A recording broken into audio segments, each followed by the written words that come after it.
What up, Bills Mafia? This is Brandon Meister here with Buffalo Motivated. We are going to dive in to the heart stopper in Buffalo versus the New York Giants. My God, what the hell was up with that game? Right off the bat, y'all, thank you so much for all the views you gave to my last video and all the likes. I super ultra appreciate it. It's what grows this channel, and y'all are here on the foundation. I'm almost 150 subscribers, so please keep juicing me up with the likes, the comments, and the subscribe button. Now, without further ado, the game from last night. Are you kidding me? Are you kidding me? Are you kidding me? We literally went 3 quarters with guess how many points? Zero. 0 points for 3 quarters. And what was nuts about that game is I had a sick feeling in my gut that before the game that is how the game was going to go down. And the reason I had that feeling is because I was feeling so cocky about the game. I felt like there was no chance in hell the Giants were going to win or even had a chance. I was like, how many points are we going to beat them by? And the longer I had that feeling throughout the week, around like Friday, it kind of hit me like, oh shit. That means this is a trap game. This is a sneak game. This is the game that if I'm overlooking the Giants like this, there's a good chance some of our players are.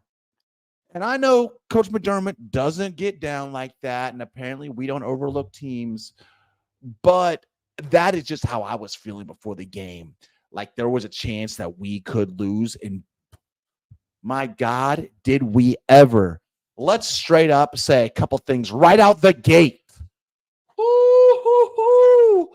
We snuck out that home. We snuck out that stadium. We stuck out that little hole by the hair of our chinny chin chin. We snuck out that mofo with a W. With a W. All right. Let's not think about the game yet. But let's just think about how bad we played, how close that game was to being lost, and that we still came out of that sucker with the W. At the end of the day, when it's week 17 and we're trying to get in the playoffs, I don't think we're going to even care. We're not even going to remember the score of that Giants game. I don't think we'll even remember it. But you know what we did get? We did get a W. So I've been telling my friends, that was pure luck. We lucked out. We got lucky in that game. We stole that bad boy. I mean, and Giants fans, we Bills fans, we know. We feel your pain. And thank you guys. Seriously, like a thank you from me to you and all Bills Mafia. Thank you for that win. We seriously needed it more than you guys did. And we shouldn't have got it. So thank you. You are appreciated, and it's not going overlooked. I can promise you. And one thing I got to say about Brian Daboll, if you're a Giants fan and you're going to be complaining about we should fire Brian Daboll, no, trust me, as Bills fans who are now with Ken Dorsey, we would kill to have Brian Daboll back. So if you don't want him, let him come on back to us, and we'll put him right there in as an offensive coordinator. The problem with the Giants is your offensive line is like a faucet. It just gets ran right on through, and you can't blame that on Daboll. One thing that was about that game, which we could have maybe known ahead of time, is it was week 6. Between weeks 4 and week 6, those are the weeks of an NFL season where any team can win. We saw that with the Browns beating the 49ers and the Jets beating the Eagles. That week 6 game is one of basically the last time of the year that you got to save your season and possibly, maybe turn it around. And think about who we were playing against, Bills fans. We were going up against a cornered Giants team. Their season was dog shit on the line. If they won that game, They might have been able to coax themselves back into one more game, and we're almost to 500. So they were playing their ass off. They were playing their heart out. We were going up against a rabid dog who was who was pushed into a corner. And something else, we were going up against Brian Daboll. 2 points on Brian Daboll and why that game versus him would make it harder. Number one is he's our old coach. He knows what makes Josh Allen tick. He knows how to guard him, what to tell the defense, what plays to run. He knows his little intricacies, his ins and outs, and he's able to coach his defense up to guard against that. And we're also using his playbook. This Ken Dorsey playbook that Ken Dorsey can't pull nothing out of. This is invented by Brian Daboll. Brian Daboll's playbook, and now Ken Dorsey has just taken it over and adding his little, his little stick figures to it. And then lastly, that team knew that Brian Daboll was coming into his old stomping grounds, going up against his old team. It wasn't a huge storyline, but I guarantee Brian Daboll talked his team up. He got them pissed off and ready to go. Did you notice that, hey, out of the nowhere, Bills fans like, why in the hell are Giants and Bills players actually fighting? We should be doing this against the Dolphins or the Patriots or the Jets or the Chiefs. But why the damn Giants? Because Brian Daboll, he rallied the troops, got them motivated to come out there, kicking, screaming, scratching and crawling to try and win that game. So they played their heart out for him. And let's just think about what happened yesterday. My God, y'all. We went up against Tyrod Taylor. I love Tyrod Taylor. Thank you, bro. You got us out of our 17, 18-year playoff drought. But nonetheless, he's a backup quarterback. And we almost lost.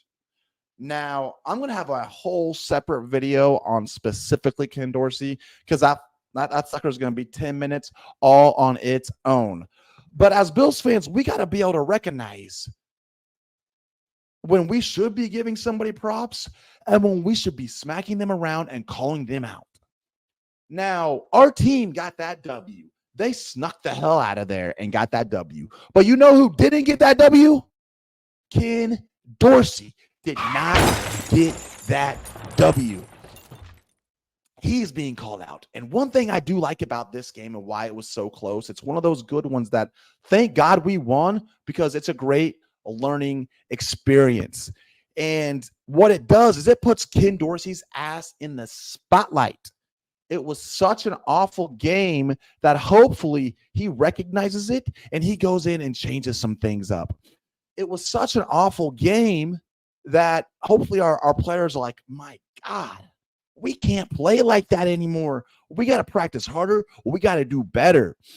And damn sure can never overlook a team like the Giants like we almost did because you know what? It can reach back and bite your ass, and we got lucky to get out of there. So that game, for as shitty as it felt in real life, it could have been a really motivating factor for the rest of our season. And good teams win like that. How many times have we seen Tom Brady come back at the end of the game doing that? Or even Mahomes, they play like crap all game, and then it's fourth quarter, and they're going to come back. That's exactly what Josh Allen did. He said, to hell, there's one quarter left. To hell with what you guys are trying to coach out of me. You're coaching the Josh Allen out of me. I'm going to run. I'm going to make some passes, and I'm going to put the cape on. I'm going to win it. And that's what the great ones do, and that's what Josh Allen is capable of. So I'm hopeful, I'm thankful that we got the W, and I really think that was a motivating game that showed us how we ain't that damn good. And Brian Daboll, you need to change some things up. Really? You know what OC stands for? Offensive coordinator. It's supposed to be like offensive, like you're going forward, you're making plays, you're making moves and getting yards. It's not supposed to be like offensive. It's not offensive coordinator where the entire game, and I'm a positive football game Buffalo Bills watcher. If we're down by 20 points, you know what I'll be saying the entire time? I'm rooting my team on. I'm trying to motivate them through the TV. I'm motivating all my friends around me. And I'm saying, you know what? All we need is one more touchdown. And then we're only 2 touchdowns away. We get one more touchdown. And then one more touchdown. We tied it. That's how I usually watch a game. And that shit works. But this one, I was utterly pissed off the entire game because I was just watching blatant bad offensive play calling. Every time we saw, and you guys from now on, every time in that game we saw Josh Allen his shotgun, in the shotgun, I would say, bad play call. This is on Dorsey. It ain't going anywhere. And about 90% of the time, I was right. Brian Daboll, Josh Allen is the number 1 quarterback when he is under center. Why do you suddenly stop calling all plays known to man under center? Christ. You know what, Brian? No, I'm sorry. Ken Dorsey, not Brian Daboll. Ken Dorsey. Do you know what Ken Dorsey reminds me of? He reminds me of that little 7-year-old, that 6-year-old who's just trying. He's got the toy, he's got the square block, and he's got a round hole, and he's just trying to put it in there. And it won't go in. And so he erupts. He gets pissed off, like we saw him in the press booth, and he starts trying to jam that square into the round hole. And eventually it goes in because he's banging on it with a hammer. But it'd be so much better if you would just do what we're good at doing, Ken Dorsey. What he does is he outthinks himself. He's like, oh, we're so good at under center that they're going to think we're going to do under center. So we're going to go back from shotgun all the time. And I'm just going to take risk after risk after risk. I'm going to jam that square in that circle in that square hole no matter what. And eventually it's going to break through. Yeah, it does in the fourth quarter when Josh Allen bails your ass out every damn time. Use your brains, Ken Dorsey. Do what we're good at. It's blatantly obvious. Something else. They have been coaching the Josh Allen out of Josh Allen. I'm not lying. This guy, I love Josh. He's a bad motherfucker. But you see open lanes for him to run through that he just doesn't run through anymore. Why are we taking away free first downs? Why are we taking away a 3rd and 10 when Josh Allen could run for it? Why are we suddenly taking that away from him? And then all of a sudden he gets injured and hurts his shoulder when he's in the pocket again. I'm a Bills fan, and I hear all Bills fans worry Josh Allen's going to get hurt. I'm not worried at all when he's running. Only time I'm worried about when Josh Allen's going to be getting hurt is when he's in the pocket, because that's the only time he ever has been hurt was in the pocket. And another issue happened in the pocket again. Let him live, baby. Let him live. Those 3rd downs, those first downs that Josh ran for, you know what those are? Those are psychological backbreakers on the defense. It does multiple things. It not only demoralizes them when he can run for it any time, but it also frees up our wide receivers because the cornerbacks, they have to keep one eye on Josh and one eye on the receiver. It makes them second guess what they're going to do. And so now they don't have to do it. What defensive coordinators are going to start doing is they're going to start saying, hey, you know what? This isn't the 2021 Josh Allen or the 2022 Josh Allen. He's not going to run the ball. Don't worry. So just stick to the receivers on like glue. And if he does run the ball twice or whatever, gets the first downs in a game, that's cool. But he doesn't do that anymore. So just guard your receiver. Don't worry about him running the ball anymore. That's what defensive coordinators are going to start doing. And we also want to take the ball, Josh Allen, to hike the ball from under center, because what that does is it slows the middle linebackers and all of them down about a half second or a second. And when you're Stephon Diggs or when you're Gabe Davis and you fake a handoff and they step forward 1 or 2 steps, that 1 or 2 steps is the difference in a first down and a catch. So multiple things that our offense needs to work on, starting with Ken Dorsey. Like, And I got a question. Um, have we unlocked Dalton Kincaid yet? I know he was on the bench with the concussion. Have we unlocked Dalton Kincaid? Have we unlocked any of our receivers? Deontay Hardy, the dude's making $5 million. Is he just doing that to sit on the bench and return punts? I don't like. Come on, there's Bills fans, even myself, kind of who are out there wanting us to go pick out a star receiver, another offensive weapon. If we had one, do you think that Ken Dorsey could actually scheme something up and get him involved? I have no confidence in that at all. Man, okay. This game was a relief. This was a multiple shots of vodka relief type of game. I'm thankful and grateful that we won. I mean, Stephon Diggs, he had 10 receptions for 100 yards. James Cook coming through again. Man, that guy looks good when he runs the ball.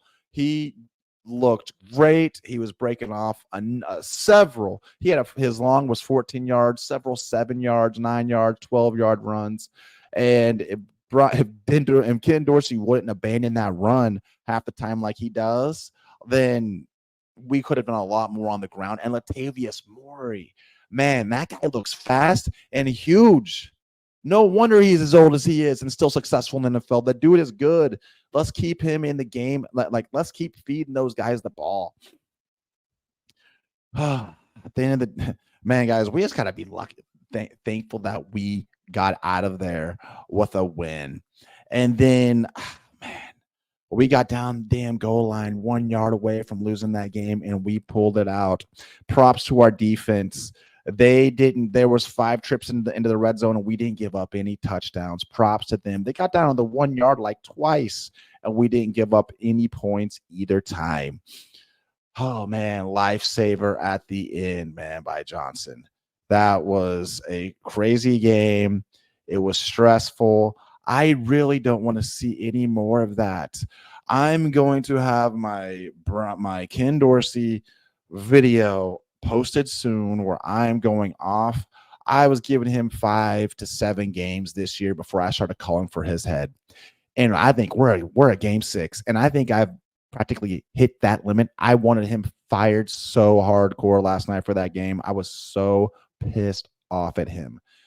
I'm not going to sit here and try to waste Josh Allen's prime, our team's Super Bowl window, my prime, your prime as Bills fans, waiting on Ken Dorsey to catch his ass up and become a good offensive play caller. What he should do is go be an offensive play caller in college. Build your own playbook, build your playbook, and then bring it to the NFL. Ken Dorsey has gotten that silver spoon treatment. He was a quarterbacks coach just 2 years ago, and now he's offensive coordinator for one of the best quarterback specimens, Josh Allen, in NFL history. And it's not fair. We deserve better. Soon, we better be getting a new offensive coordinator, or